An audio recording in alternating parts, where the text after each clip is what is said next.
Olá, tudo bem? A TV Câmara segue entrevistando os vereadores que compõem o Legislativo jauense. Esta é a primeira rodada de 2021.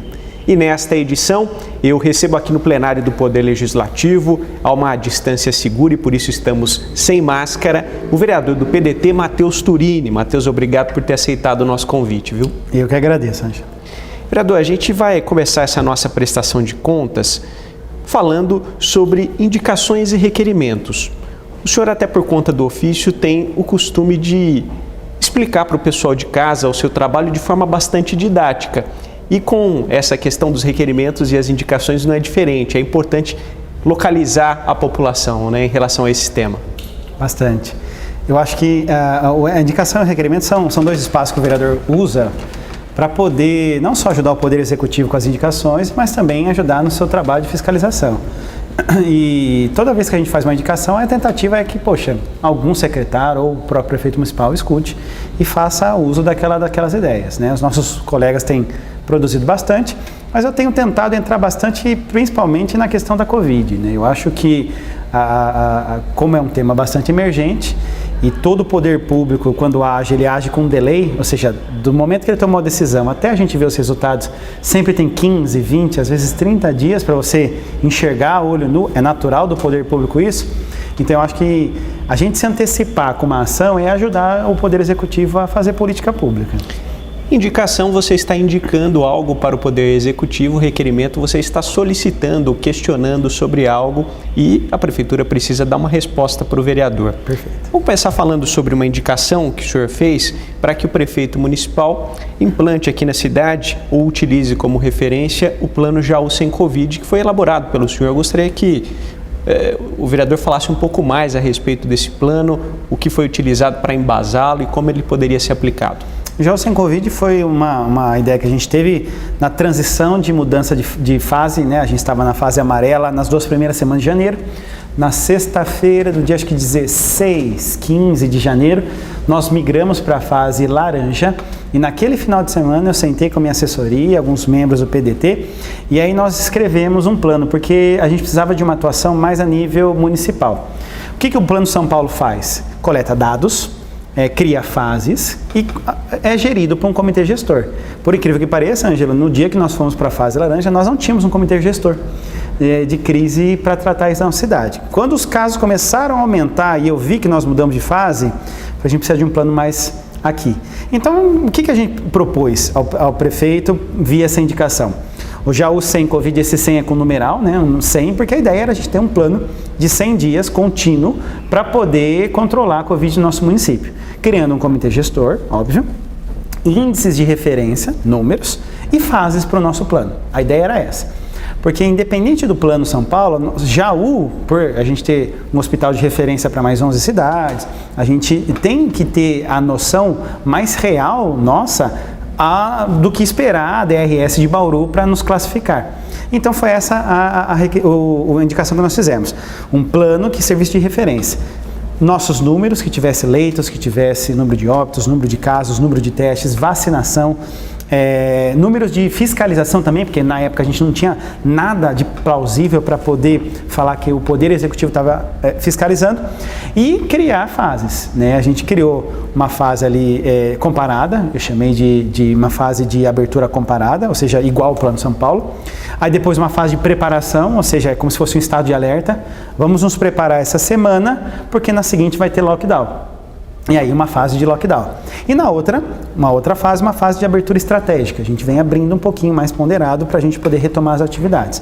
Por que eu chamei de lockdown? Isso assustou muitas pessoas ficaram achando que Jaú Sem Covid era 100 dias de lockdown. Não, era prevendo o lockdown para a gente, a partir dos nossos dados, estrategicamente ter uma possibilidade de fazer um fechamento, que é o que funciona de mais rápido.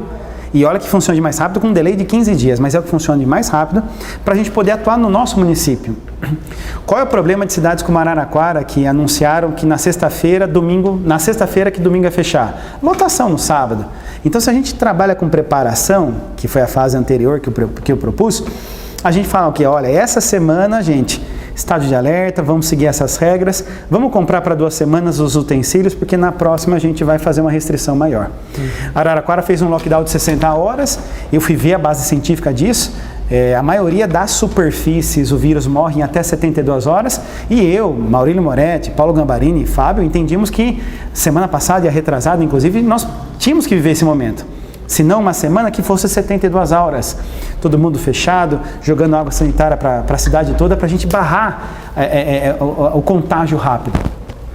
E é sempre aquela questão, a gente faz a indicação para que o Poder Executivo tome como referência, como você colocou, e estava aberto. Aquilo é um primeiro pontapé. O primeiro que fala, né, é que apanha primeiro, né? Então a gente sempre faz a proposição, e eu não tenho medo de fazer propostas, se tiver que revê-las, que assim o seja, mas a gente precisa propor, para depois a gente ter noção de falar, poxa, piorou, mas a gente podia ter feito isso lá atrás. Ou então contribuímos para fazer alguma coisa. Falar agora sobre um requerimento em que o senhor sugere ao prefeito que ele estude a possibilidade de viabilizar a implantação de uma espécie de auxílio emergencial municipal. Qual que é a ideia? A ideia é se aproximar daquilo que o município de São Paulo fez. Também ele fez um levantamento, chegou num valor de R$100, para poder dar para a população mais carente. Nesses moldes, o que eu solicitei? Eu requeri que, por demonstração contábil, o Poder Executivo demonstrasse para mim, se ele desse R$100 para os beneficiários do cadastro único, e também a gente precisa ter critérios, né, Ângelo? Então, quem que receberia esse valor? Aqueles que estão assistidos pela assistência social via cadastro único. Qual que é o valor desse para os cofres públicos? Um valor desse a gente sabe que acaba girando a roda de consumo. A maioria da população, às vezes, ela não fica em casa ou ela não tem condições de ficar em casa por uma questão financeira.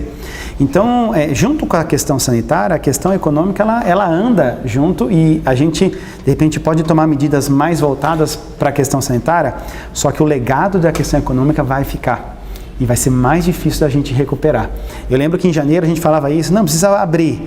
Tá bom, vamos abrir, resolver um problema econômico de Jaú? Não, porque o consumo estava devagar. Né? A roda da economia, ela gira por modelos, e o modelo econômico de Jaú migrou. Nos últimos 8 anos a gente saiu da base de indústria e foi para comércio. Por isso a gente está sofrendo muito. Então, pensar em como o poder público poderia ajudar essa população mais carente com R$100, seria viabilizar o consumo econômico dessa população. Então, eu quero saber qual que é o impacto financeiro disso.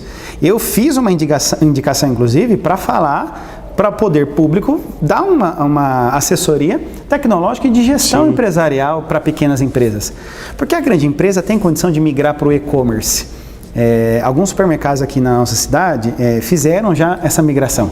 Estão lá todos os produtos, estão com os preços, você faz o cadastro, coloca no carrinho de compra e recebe em casa ou passa a buscar. Isso é muito bom, Ângelo. Então, a empresa que é grande, que tem esse tipo de condições para fazer esse tipo de suporte, consegue fazê-lo. O pequeno não. Então, a gente precisa ajudar esse pequeno empreendedor migrar para essa ferramenta. Faz 1 ano que a gente está em pandemia, Ângela. É impossível a gente achar e tratar em 2021 como se a gente estivesse migrando pela primeira vez, enfrentando pela primeira vez esse problema.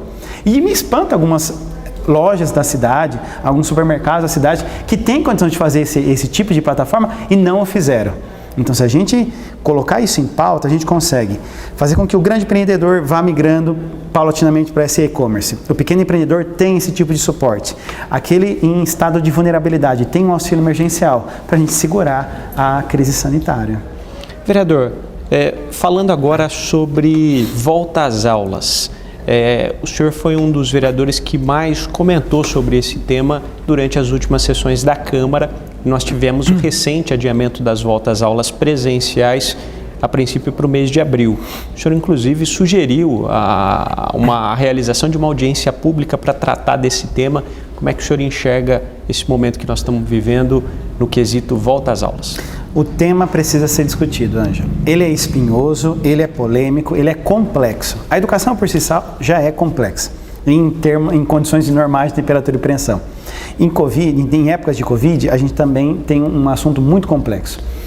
E quando a gente fala de educação escolar, a gente está falando de sistema municipal, que é onde o município tem condições mais imediatas de intervenção, sistema estadual, que é onde o município tem menos condições, mais intervém, e a rede privada. E todas essas 3 esferas aqui da educação escolar, elas têm demandas e realidades diferentes. A escola privada é uma empresa. Ela vive da produção de lucro e arrecadação de impostos, inclusive para o município. A rede estadual, ela depende de transporte e merenda do município, mas tem a sua organização administrativa e pedagógica separada a nível de estado. E a municipal, ela é gerida 100%. O que é que eu propus desde o início? Precisamos falar, porque os professores foram empurrados em 2020, março de 2020, foram empurrados para a educação à distância, educação remota, sem nenhum tipo de suporte. A gente foi empurrado, literalmente. Então a gente teve que fazer tentativa, erro, e os professores foram grandes heróis para fazer esse tipo de trabalho. 2021, volto a repetir, a gente não pode cometer os mesmos erros dizendo que, nossa, é que nós não sabíamos. Não, pera lá. Nós temos condições de fazer uma discussão mais madura agora. Por isso a proposta da audiência pública.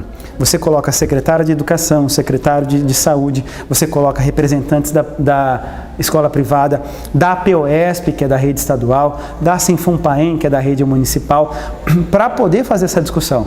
Não é só uma questão sanitária, é uma questão também tecnológica e pedagógica.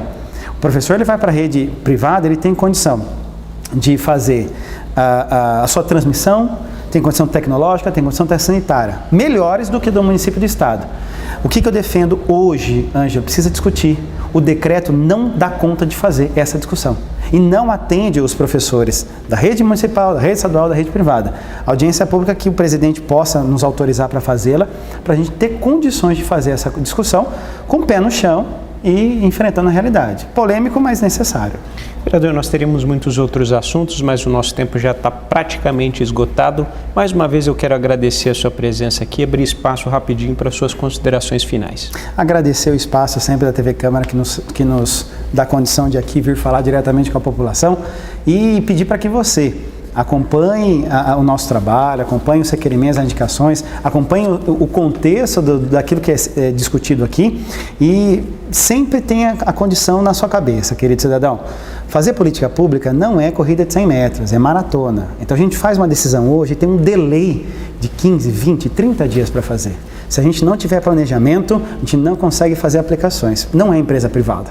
Então, se isso não entrar na cabeça da população, do vereador, do munícipe, do prefeito, a gente vai ter sérias dificuldades para passar esse ano de 2021. Este, portanto, foi o vereador Matheus Turini, do PDT. Eu agradeço a sua companhia, o carinho da sua audiência e até o próximo programa.